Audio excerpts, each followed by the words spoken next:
je remercie et je salue mon grand frère, bien sûr, Doudou Wade, et s'excuser pour ce retard. Vous êtes excusé. J'ai dit un peu attendre aussi pour être orienté vers le studio. Effectivement. Alors, monsieur Kane, vous regardez, vous suivez, vous entendez véritablement tout ce qu'il se passe depuis quelques jours, voire quelques semaines sur la scène politique sénégalaise. Quelle lecture vous en faites et je rappelle également que l'ex-Africa a eu à même produire une déclaration pour demander à ce que le droit soit dit, en tout cas pour toutes les coalitions qui se sont engagées pour leur participation aux élections législatives qui se jouent au matin du 31 juillet prochain. Absolument, c'est une déclaration de posture basée sur un principe républicain qui est aussi un droit constitutionnel, à savoir l'égalité et l'équité. Donner la même chance à tous les citoyens qui souhaiteraient donc concourir au suffrage des Sénégalais pour les représenter.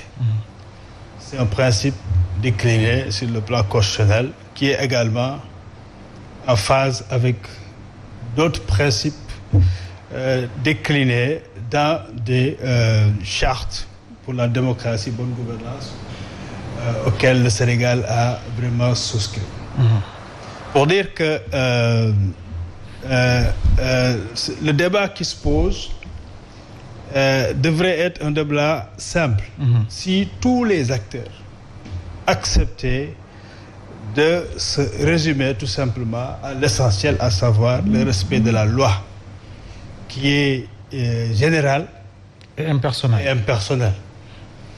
Il n'est donc pas acceptable, de quelque bord que ça puisse venir, que des voix s'élèvent pour dire qu'il faudrait un peu trouver, sur la base de négociations et je ne sais au nom de quoi, échappatoire à une situation qui, c'est vrai, aujourd'hui devient une impasse véritablement politique. Mais cette impasse, il y a des responsables.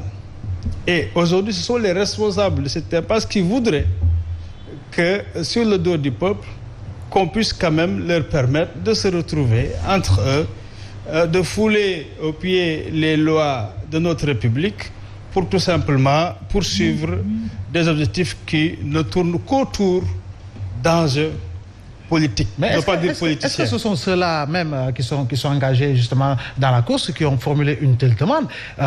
Nous avons entendu en tout cas le cri de cœur du doyen Alioune Tine, mais également de quelques organisations de la société civile appeler véritablement à des conciliations pour permettre justement à tout le monde de pouvoir prendre part à ces élections. Oui, justement, je crois qu'il y a eu des moments pour se concerter, se consulter, être ensemble, pour essayer de mettre en place les meilleures lois possibles pour organiser le processus donc de représentation au Sénégal, c'est-à-dire le processus électoral.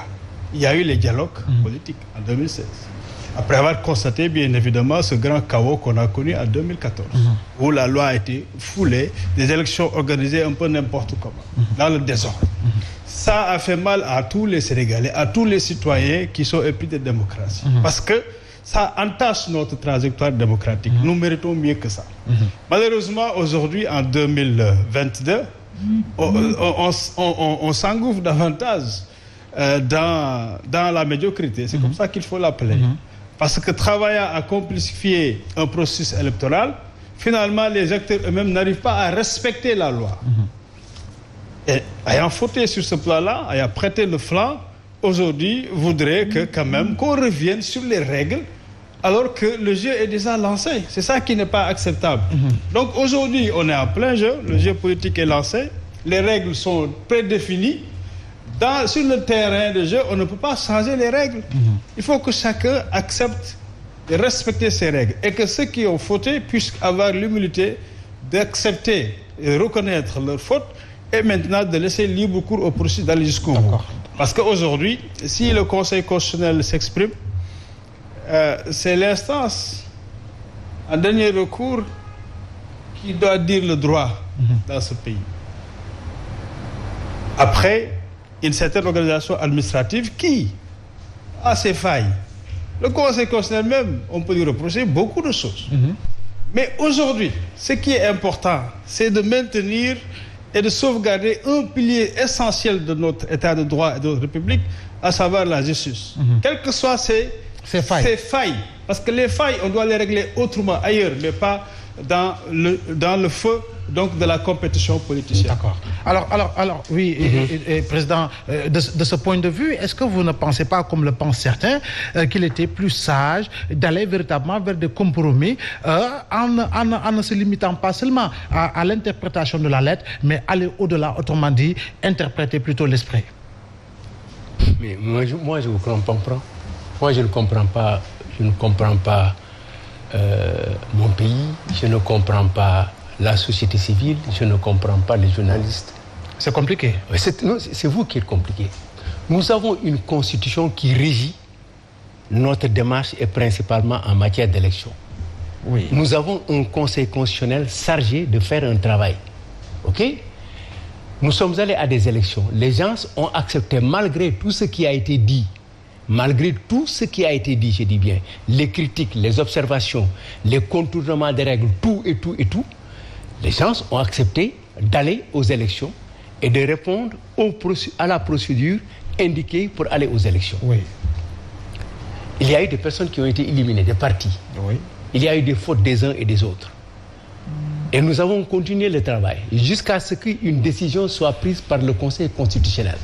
Ce que nous devions dire et ce que nous attendions des conseils constitutionnels, c'est strictement et simplement l'application de la loi. Ce qui n'a pas été fait selon vous? L'application de la loi, mais parce que moi je ne m'y attendais pas. Et je l'ai dit dans cet studio, et je vais y revenir. Alors, quand le constitutionnel n'a pas respecté les dispositions, quand nous pensons que le Conseil constitutionnel n'a pas dit le droit, nous le pensons. Et nous disons qu'il faut aller vers des compromis. Non.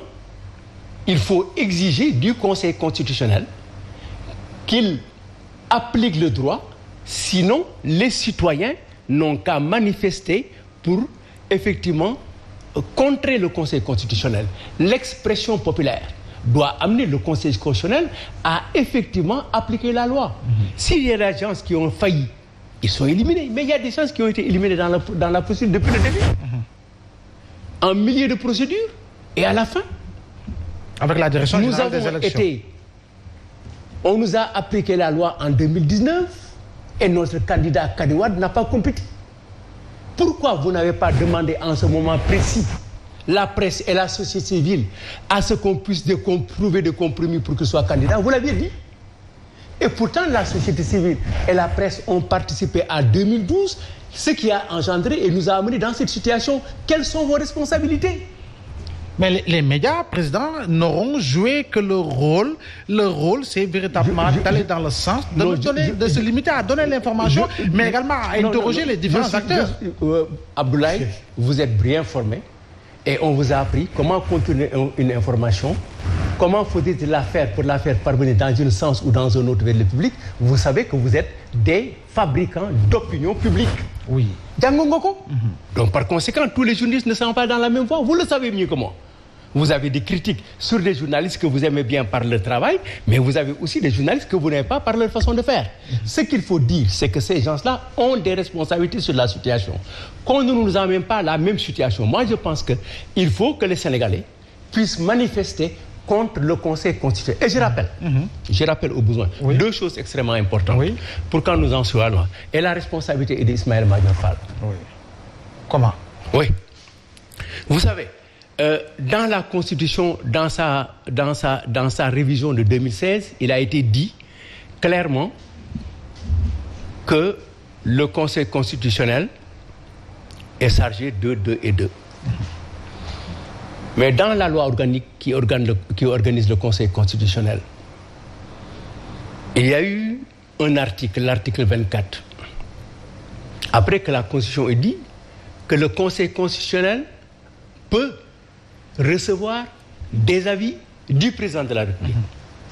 Avis. Le Conseil constitutionnel la Constitution a d'abord réglé les problèmes des matières pour lesquelles le Conseil constitutionnel est juge. Deuxième alinéa, il revient sur la disposition pour laquelle on